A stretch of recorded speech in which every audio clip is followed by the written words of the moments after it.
Hey guys, today we're going to talk about this DEEBOT N79 from Ecovacs. There seems to be a problem with one of the wheels, and we're going to see how we can take apart this vac and then replace the wheel. So this is the N79 model, and on the back of the sticker is the DN622. So it's I guess it's the same model, but it goes by N79. So we're gonna take a look at what the problem is right now. If I turn it on, and you can see what happens. So when it comes on, it tends to go in circle, and it doesn't follow the direction of the remote. And if you try to use the remote, it doesn't go straight. You know, when you try to press it, it always try to go in circle, and then sometimes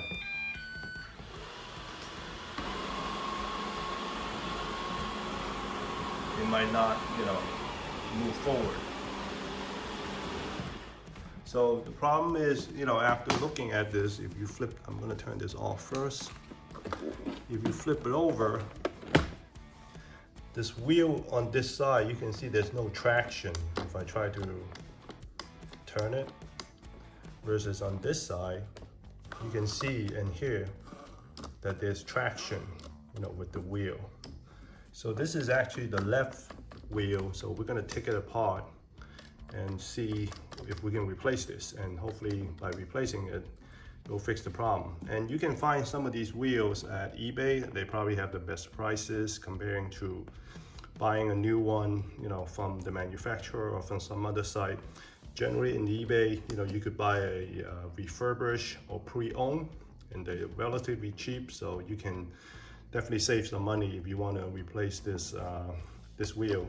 And if you want to replace it at all, or otherwise you could get a new vac, obviously, if you want to spend extra money. So we're gonna go over the steps on how to replace and take apart this Ecovac. Thanks. Okay, so to replace one of the wheels on this DEEBOT Ecovac, we have to, obviously flip it over. So what you should do is actually take out the dust container, and then also the two side brushes. Okay. So you could take these out and just put it on the side. And to take this apart, it's pretty straightforward. And obviously, all you need is really two screwdrivers.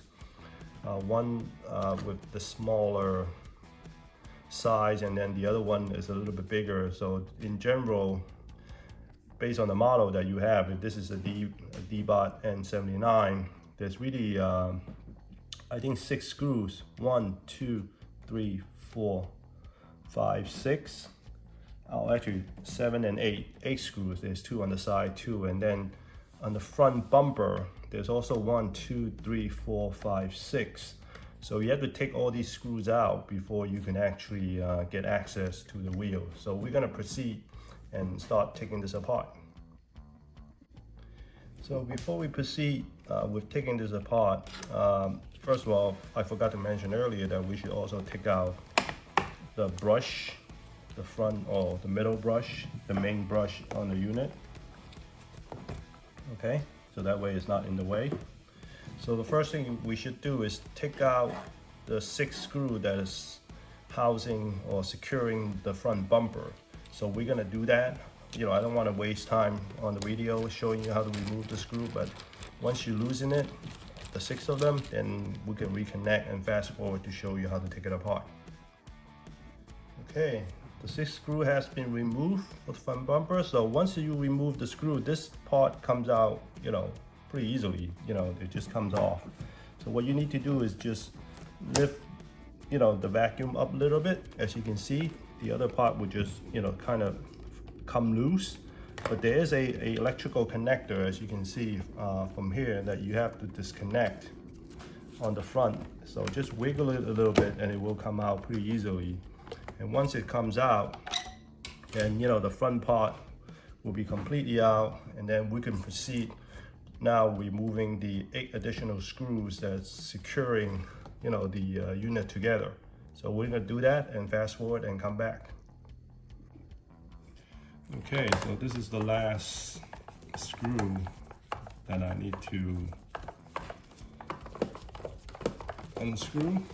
And then once the last one is done, then if you lift up the unit on one of the edges, you can see that it's already started to come loose.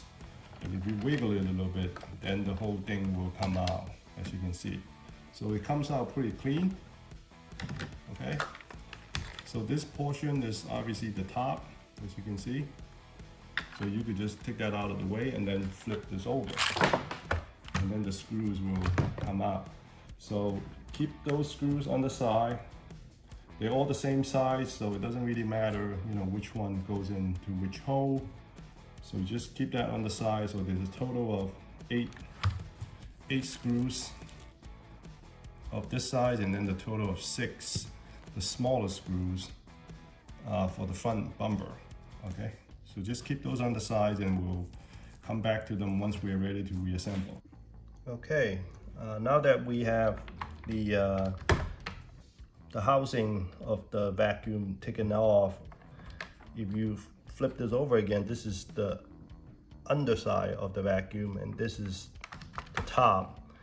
And when you look at it from the top view, this is actually the left wheel and this is the right view, okay? So if you look at it, there's also a symbol with the letter L on the wheel itself to indicate that this is the left, and there's an R that indicates that this is the right. So to take the wheel out, the left wheel out, there's really 3 screws holding the wheel together or on the housing that you have to take apart. And one of the screw is actually kind of hidden. So to take this out, we're gonna wiggle this part up as we take it out instead of taking the whole bumper assembly off of it, which require more work. And then now I'm gonna show you how that is done. So as you can see, this is one screw here, and then another one down here. And then if you go to the side, there's actually one hidden on the side. I'm not sure if you can see it right there, underneath this sort of bumper piece. So to take this out, you kind of need to tilt this part up and then use a smaller screwdriver to reach in and just loosen it. If you don't do it that way, you will need to take off sort of the entire front bumper assembly, and that will require more work. And it's actually not that difficult to wiggle in a screwdriver here while you sort of tilt this thing upward to remove that screw. And once you have the 3 screws removed, then this whole piece will come out. But obviously you still need to take off 2 electrical connectors, as you can see coming from here. This one and this one. And then once these 2 comes out, the whole wheel assembly will come out. So let's go ahead and try to do that.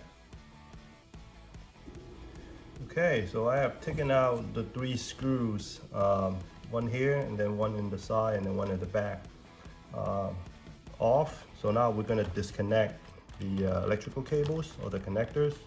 So just wiggle these things out of the sort of slots that is holding it in place, and then you just wiggle that on the circuit board and that will come out. And then also wiggle this one a little bit and that will also come out. So from here, now that the screws are out, you could just wiggle this a little bit. You can see it's already coming out, okay? So you need to hold this and tilt it a little bit upwards so you can slide this whole piece out, sort of at an angle. And that whole left wheel assembly, as you can see, comes right out. Now that this is out, you will also need to wiggle this connector to remove the wheel assembly from the circuit board. So as you can see, this whole left wheel is now, out, and you can see it doesn't have any traction. So I assume that that's probably what is causing the vacuum robot to sort of always go in circle and not going straight, because this side is not really functioning at all. So we're gonna get a replacement. Like I said, you can find them in eBay And then once you get it from eBay, then we're gonna put it back together and then see how that works. Okay, so I finally got the replacement wheel from eBay, as you can see. So this looks exactly the same as the original. So this is I believe is a refurbished or pre-owned. So as you can see, it's practically brand new. So I got this from eBay. So you can see from this one, the new one, see there's traction on the wheel compared to the old one, which has no traction. So that's probably what the problem is with the vacuum not going straight or moving forward. So now we're gonna put it back in. So as mentioned before, you have to sort of do this on an angle, like, you know, sliding this kind of inward, but you need to tilt this piece up a little bit as you wiggle it in. So it's not, you know, easy, but you know, if you do it slowly, it shouldn't be a big problem. So actually got it in the wrong way. I have to do it this way. So this thing sort of go in with an angle. And then this part over here, you can see you have to sort of slide under this piece. That's the sort of the bumper guard. So once it's in, it goes in pretty easily. Just wiggle it a little bit and make sure the electrical connectors are all, you know, accessible once you put it back in. So there's 3 connectors. One connector is for the motor. This is, I guess, for the other piece within the motor, and this is the other piece, I guess, for some kind of sensor on the back. So once you have this in, you just have to put the wires back in the slots, and you don't have to put it in too nicely, but as long as it's nice and organized. So the first connector is this for the motor. And this is the little one here. Okay. Just have to push it in. And then the last one, I'll just put the wires in here to organize it, is here. Let's push it in. So everything is tight. Okay. So the wire came out over here, so it's no big deal. Just put it back in. Okay, so everything is in. So once you have that in, we should start putting the screws. So it's best to work with this using a magnetic tip, so it's nice and easy to go in. So the first one is going to be down here.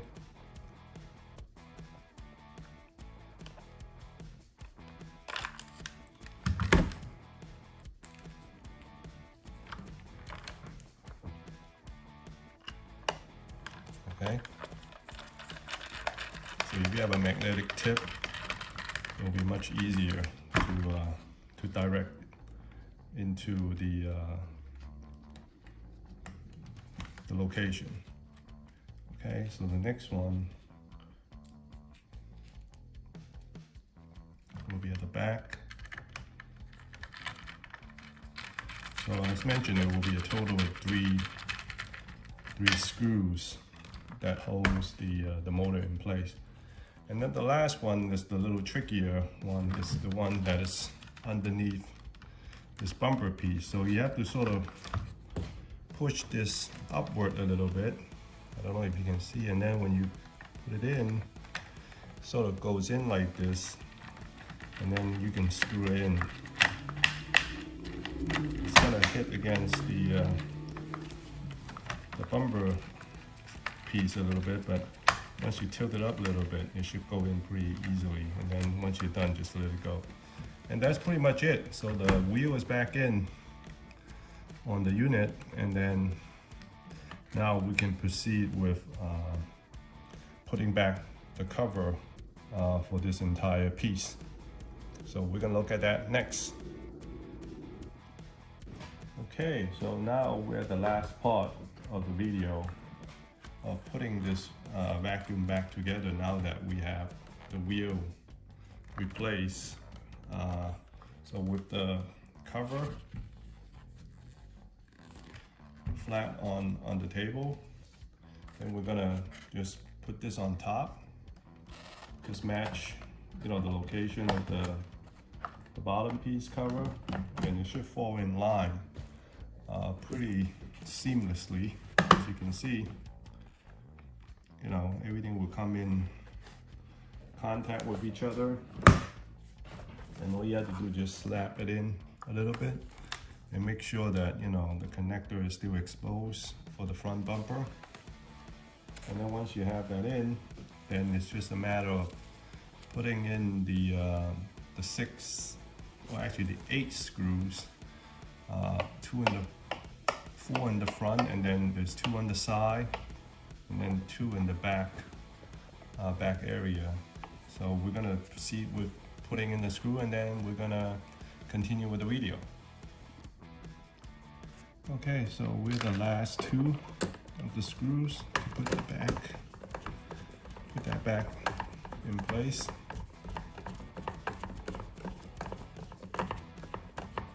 I left the last 2 for the front, this one and also this one.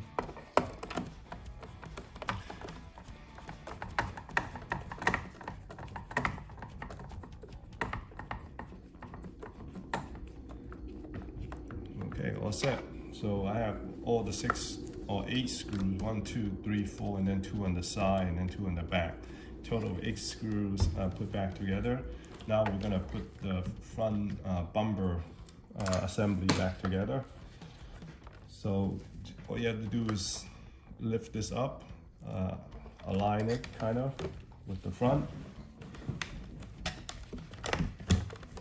Oh, before you do that, don't forget, we have to put the electrical connector, this piece, back with the front bumper.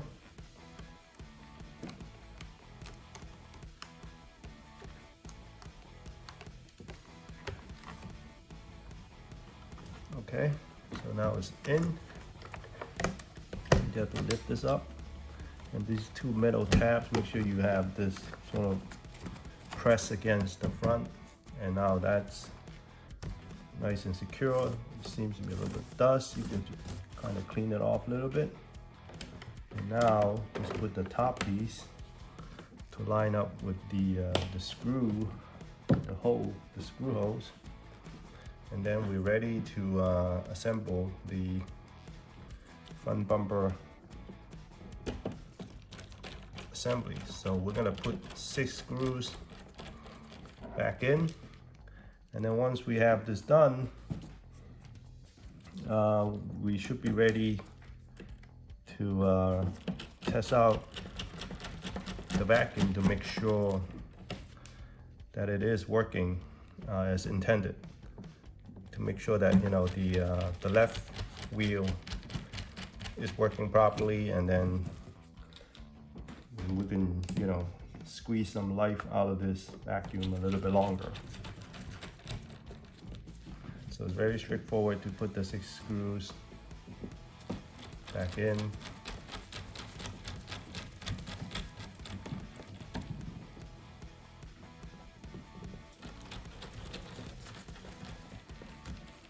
Okay, once the 6 screws is all back in, you can see everything seems to be intact.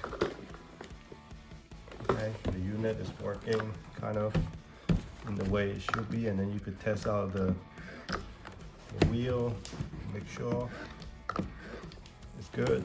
So this is the replaced wheel, and this is the old one.